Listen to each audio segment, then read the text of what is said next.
Bismillahirrahmanirrahim. Alhamdulillah rabbil alamin. Wassalatu wassalamu ala nabiyyina Muhammadin wa ala alihi wa sahbihi ajma'in. Amma ba'd. Berbicara tentang hikmah dari puasa di bulan Ramadan. Tentu sudut pandang orang tentang hikmah dari puasa di bulan Ramadan macam-macam.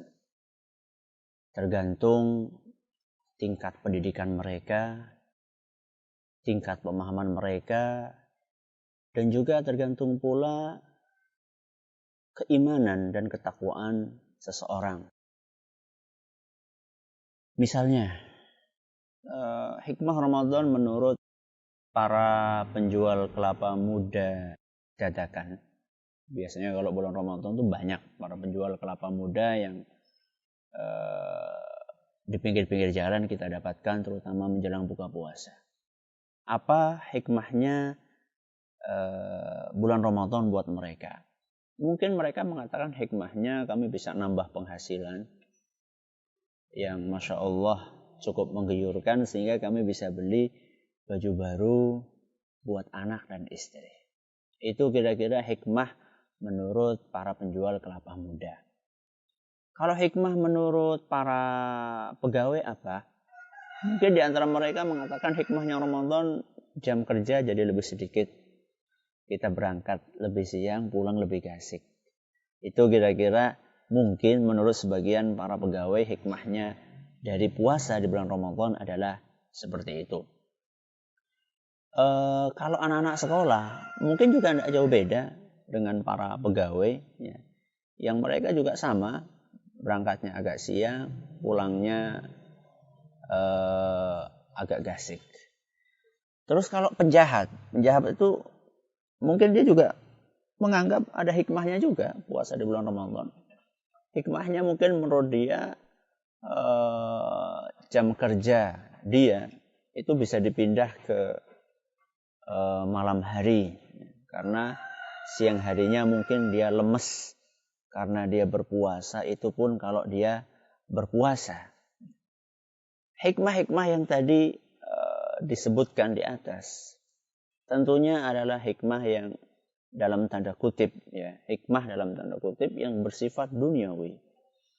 Hanya kepentingan duniawi yang dipikirkan oleh orang-orang tersebut. Adapun orang-orang yang beriman, tentu dia tidak berpikiran sesempit itu. Dia tidak hanya menjadikan kepentingan duniawi sebagai hikmah dari sebuah amalan. Tapi orang-orang yang beriman, dia akan menjadikan Al-Quran dan Sunnah Nabi SAW sebagai hikmah dari amalan yang dia lakukan. Yang itu bersumber dari firman Allah Subhanahu wa Ta'ala yang sering kita dengar dan sering diulang-ulang oleh para khatib, apalagi di bulan Ramadan.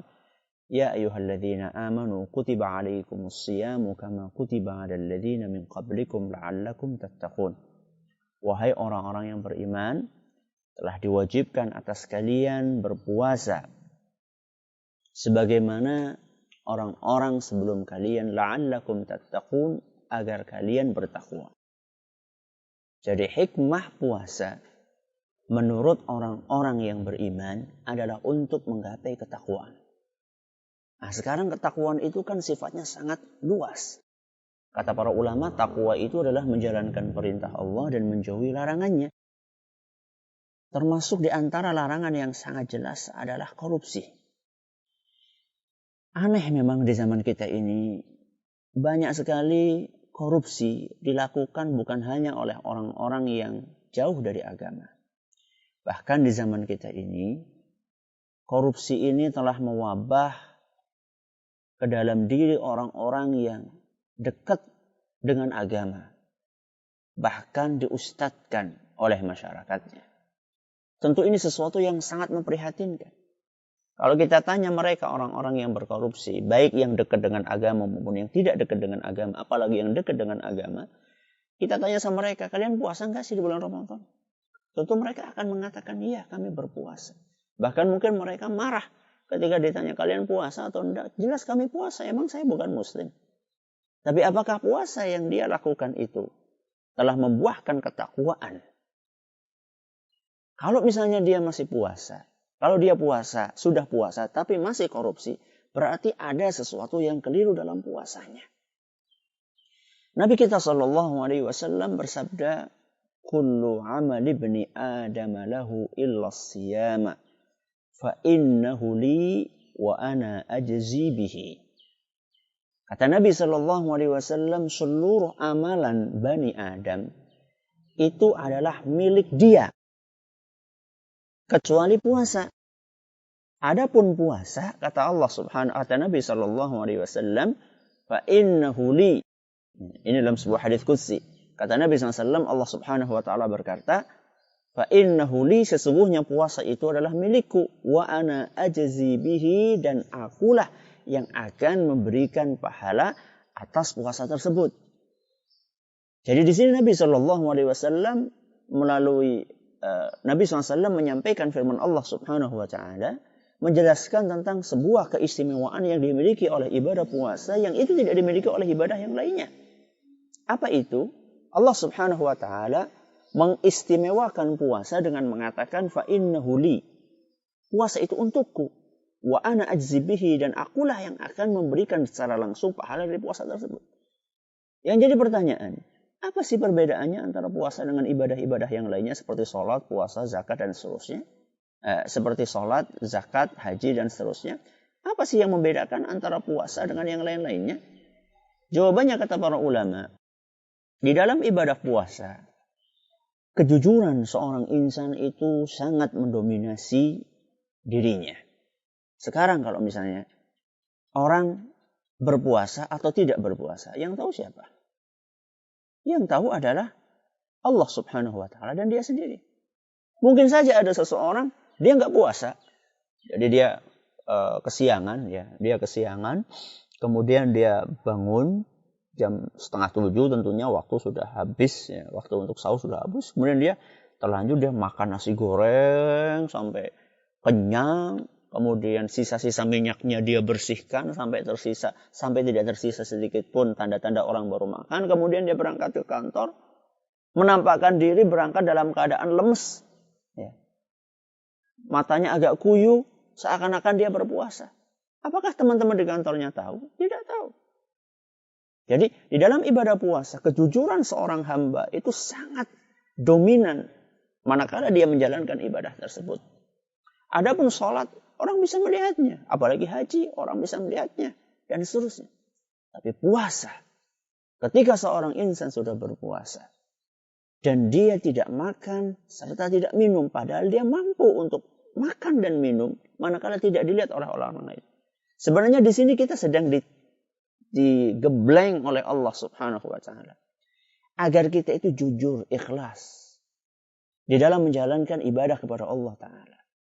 Seandainya seorang hamba mempraktekkan kejujuran ini, bukan hanya ketika dia berpuasa saja, tapi ketika dia menjalankan amanah, ketika dia menjalankan pekerjaan, ketika dia menjalankan tugas, berarti orang tersebut dengan izin Allah Subhanahu wa ta'ala, dia telah mencapai sebuah hikmah yang sangat agung dari berpuasa. Maka kalau misalnya Anda sudah berpuasa, tapi Anda masih korupsi, berarti puasa Anda ini belum benar. Dan korupsi ini bukan hanya berlaku dalam masalah uang saja, termasuk dalam waktu. Korupsi itu dalam waktu juga ada, bukan hanya korupsi dalam masalah uang materi saja. Dalam waktu pun ada korupsi.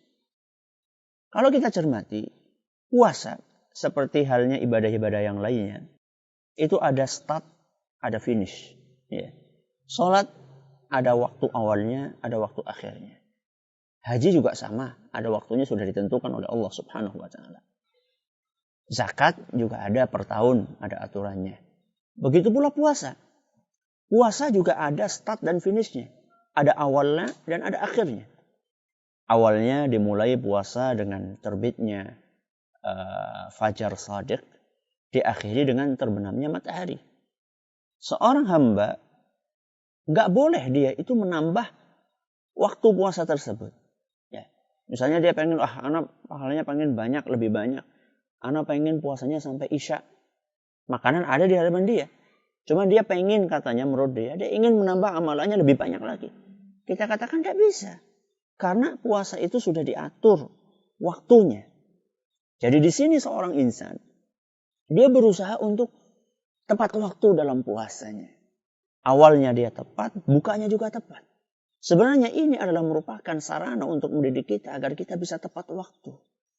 Di dalam pekerjaan kita, kita pun juga tepat waktu. Ketika kita sudah terbiasa untuk tepat waktu di dalam berpuasa kita. Kita terbiasa untuk awal waktunya kita tidak mundur. Kita juga akhir waktunya juga tidak mundur. Ya. Kemudian juga di dalam buka puasa kita seperti itu pula. Ketika sahur juga seperti itu. Seharusnya ketika kita bekerja pun seperti itu.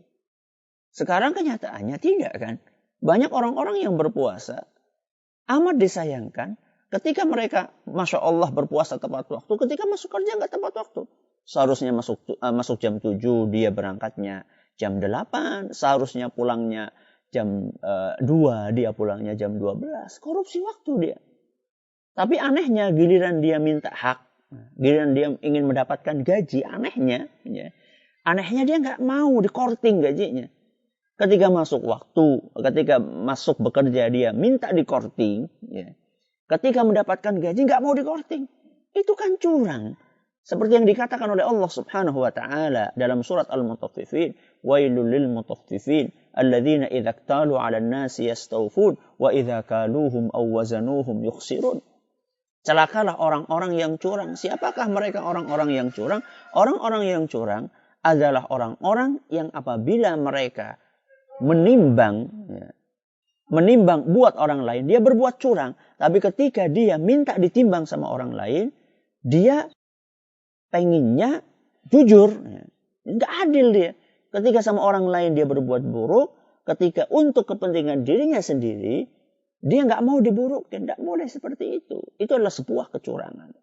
Maka puasa sebenarnya adalah salah satu ibadah yang bisa mengkikis perilaku-perilaku negatif seorang insan. Dan itulah orang-orang yang telah berhasil dalam puasanya. Jadi ada korelasi yang sangat erat antara puasa dengan upaya untuk mengkikis keinginan untuk menyelewengkan tugas. Entah itu berbentuk korupsi yang bersifat materi atau korupsi yang bersifat waktu dan yang semisalnya. Wallahu ta'ala a'la wa a'lam. Assalamualaikum warahmatullahi wabarakatuh.